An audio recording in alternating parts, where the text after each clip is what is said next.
Hello guys, gusto ko lang i-share sa inyo na every Sunday hanggat maaari is nag-ride ako. Masarap kasing gumala nang nakamotorsiklo ka at tinitignan mo yung mga magagandang view tulad ng mga bundok na yan. At itong mga palayan at yung mga iba pang bundok at yung mga syempre mga tao. Yan, gusto ko lang i-share sa inyo na hindi laging negosyo lang lagi nasa isip natin. Kasi minsan, mag-rides ka rin para ma-experience yung mga ibang tao, mga nagka-travel, na-enjoy mo, di ba? At enjoy mo yung motorsiklo mo while on the way. Kasi hirap mag-negosyo ng paulit-ulit lang di ba? Masarap. Enjoy mo rin yung buhay mo sa kalsada. O ano po buhay mo dun sa mundo, di ba? Sarap kaya tignan ng mga bundok.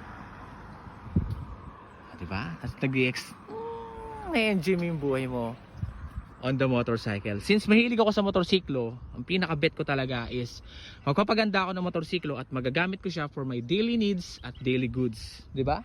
Ang sarap na na-enjoy mo yung buhay mo na nagne-negosyo ka at yung kalikasan na pupuntahan mo ng abot kaya ng bulsa at sa simpleng bagay na kaya mo. Kasi ito simpleng bagay ito, di ba? Na nakakagala ka, di ba? Sarap po.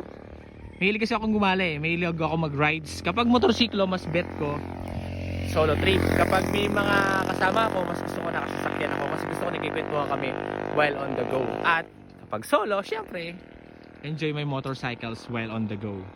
Kaya kayo dyan, huwag puro trabaho. Enjoy mo rin yung kalikasan. Ang sarap kayang maggala kada Sunday. Kung kaya. Kung hindi kaya, edi ipon. At kada 2 weeks, at least once in a month, nakakapag-travel ka.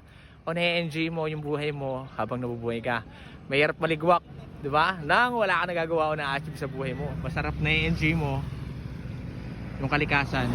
Yung mga bagay na meron ka tulad ng isang motorsiklo.